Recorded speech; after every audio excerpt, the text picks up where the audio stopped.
En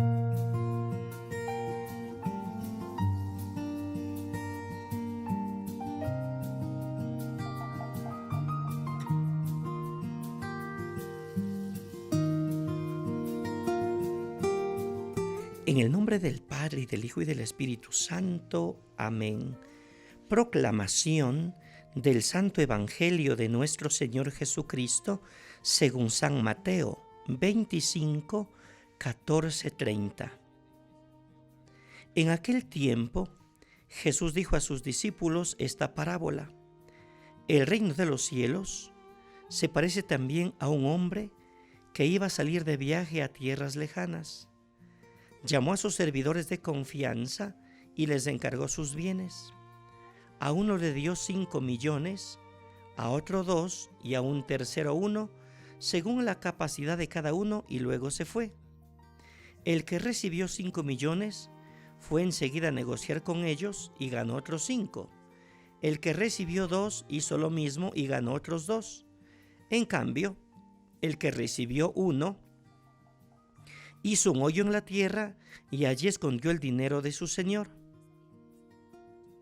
Después de mucho tiempo regresó aquel hombre y llamó a cuentas a sus servidores.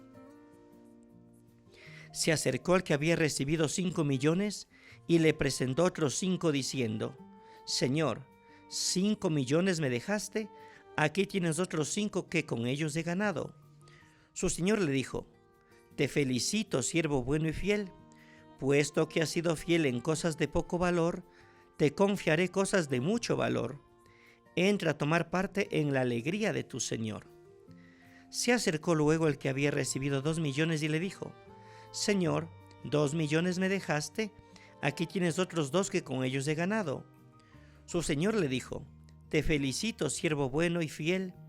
Puesto que has sido fiel en cosas de poco valor, te confiaré cosas de mucho valor.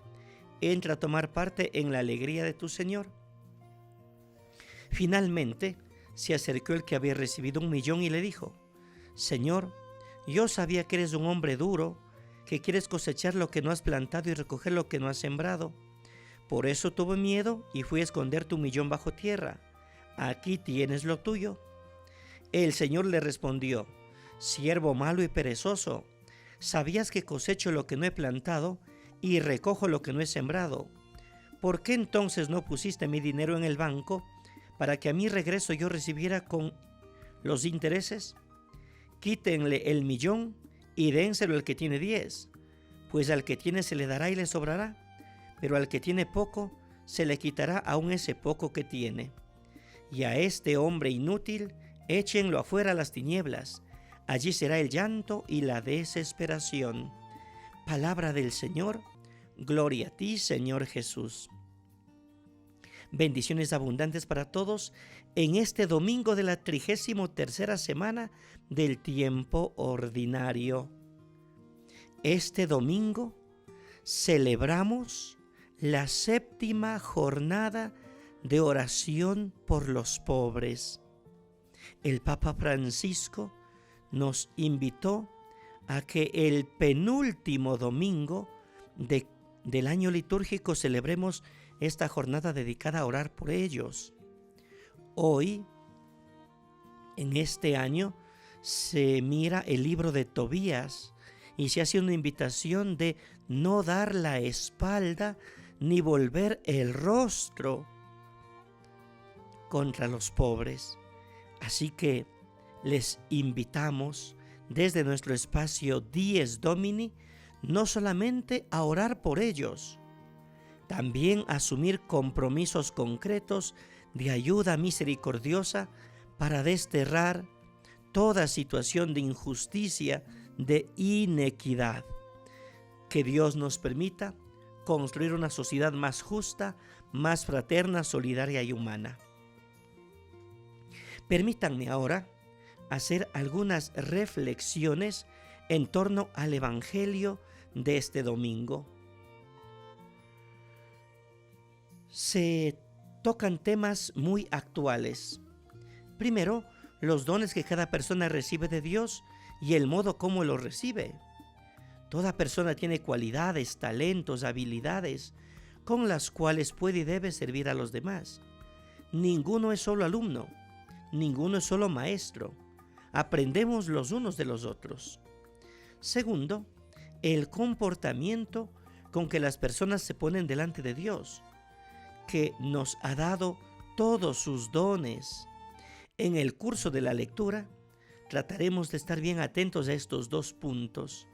¿Cuál es la forma de comportarse de los 3 empleados con respecto a los dones recibidos y cuál es la imagen de Dios que nos revela en esta parábola? Tercera reflexión, el contexto del texto. La parábola de los talentos forma parte del 5.º sermón de la nueva ley y se coloca entre la parábola de las 10 vírgenes y la parábola del juicio final. Estas 3 parábolas aclaran el concepto relativo al tiempo de advenimiento del reino.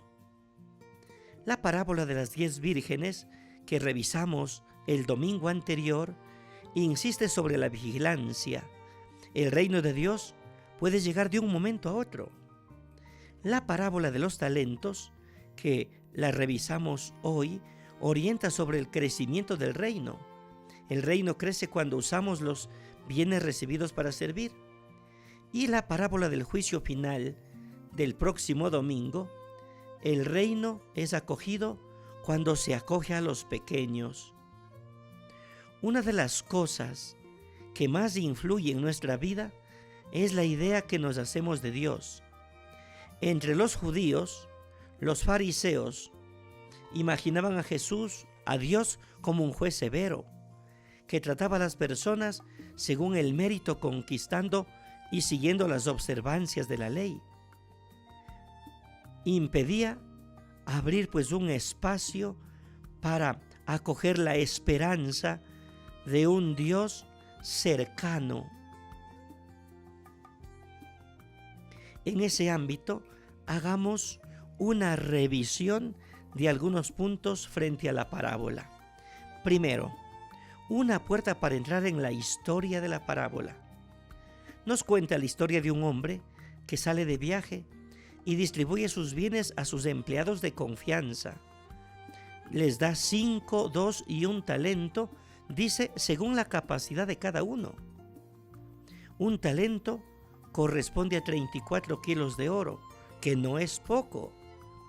En definitiva, todos reciben la misma cosa, porque dice que cada uno recibe según su capacidad. Quien tiene la taza grande la llena, quien tiene la taza pequeña también la llena. El señor marcha al extranjero y permanece allí mucho tiempo. No sabemos por qué el amo distribuye sus bienes a los empleados, pero sí sabemos cuál será. Luego, la llamada a rendir cuentas. Segundo, el modo de obrar de cada empleado. Los 2 primeros empleados trabajan y duplican sus talentos, pero el que recibió 1 lo entierra para conservarlo bien y no perderlo. Son los bienes del reino que se dan a las personas y a las comunidades según sus capacidades. Todos reciben algún bien del reino, pero no todos responden del mismo modo. Tercero, la rendición de cuentas del primero y del segundo empleado. Los 2 primeros empleados dicen lo mismo: Señor, me diste 5, gané 5, me diste 2, gané 2. El dueño responde igual a los 2: muy bien, siervo fiel y bueno, ya que has sido fiel en lo poco, te pondré al frente de mucho, entra al gozo de tu Señor. Cuarto, rendición de cuentas del tercer empleado. Este llega y dice: Señor, sé que eres un hombre duro, que cosechas donde no siembras y recoges donde lo que no esparces. Por eso me dio miedo y escondí en tierra tu talento, aquí tienes lo tuyo. En esta frase aparece una idea equivocada de Dios que es criticada por Jesús. El empleado ve en Dios un amo severo. Ante un Dios así, el ser humano tiene miedo y se esconde detrás de la observancia exacta y mezquina de la ley. Piensa que obrando de esta manera evitará el juicio y que la severidad del legislador no lo castigará. Así pensaban algunos fariseos. En realidad, una persona así no confía en Dios, confía en sí misma y en su observancia de la ley. Es una persona encerrada en sí misma, lejana de Dios, que no se preocupa por los demás. Esta imagen falsa de Dios aísla al ser humano, mata a la comunidad y no hace vivir el gozo y empobrece la vida. Quinto, la respuesta del Señor al tercer empleado. La respuesta es irónica. Siervo malvado y perezoso, ¿sabías que cosecho donde no siembro y recojo donde no esparzo? ¿Por qué no pusiste mi dinero en el banco para yo cobrarlo con los intereses? El tercer empleado no ha sido coherente con la imagen severa que tenían de Dios. Si hubiese imaginado un Dios tan severo, habría debido por lo menos depositar el dinero en el banco. Por esto ha sido condenado por Dios. No es posible para él ser coherente con una imagen de Dios que paraliza la vida. Sexto, la palabra final del Señor que aclara la parábola. El Señor manda quitarle el talento y dárselo al que tiene 10, porque a todo el que tiene se le dará y le sobrará, pero al que no tiene, aún lo poco que tiene se le quitará. Esta es la clave que lo aclara todo. Los talentos, el dinero del amo, los bienes del reino son el amor, el servicio, el compartir, el don gratuito, la misericordia, el perdón. Talento es todo lo que hace crecer la comunidad y que revela la presencia de Dios. Cuando alguien se encierra en sí por miedo de perder lo poco que tiene, se pierde hasta lo poco que se tiene, porque el amor muere, se debilita la justicia, desaparece el compartir, se endurece el corazón, se acaba la misericordia. La persona que no piensa en sí mismo y está de los demás, crece y recibe todo lo que ha dado y mucho más, porque quien quiera salvar su vida la perderá, pero quien pierda la propia vida por mi causa la encontrará, dice el Señor. Y séptimo, la moneda diversa del reino. No hay diferencia entre aquellos que reciben más y los que reciben menos, porque todos reciben según su capacidad. Lo que importa es que el don se ponga al servicio del reino y que haga crecer los bienes del reino, que son todos los valores y las virtudes propias que proceden del corazón del Señor. La clave principal de la parábola no consiste en producir talentos, sino el modo en que se necesita vivir nuestra relación con Dios. Los primeros 2 empleados no piden nada, ni buscan su propio bienestar, no guardan los talentos para ellos, no calculan, no miden. Con la más grande naturalidad, casi sin darse cuenta y sin buscar ninguna clase de mérito para ellos, comienzan a trabajar para que el don recibido fructifique para Dios y para el reino. El tercer empleado tiene miedo y por esto no hace nada. Según las normas de la ley antigua, él obra de modo correcto, se mantienen las exigencias establecidas, no pierde nada, pero tampoco gana nada. Por esto pierde hasta lo que tenía. El reino de Dios implica riesgo, y quien no corre riesgo puede perder el reino. Que Dios nos bendiga. Un santo día del Señor, y a orar y a actuar en favor de los pobres. En el nombre del Padre, y del Hijo, y del Espíritu Santo. Amén. Abundantes bendiciones. Pasen bien.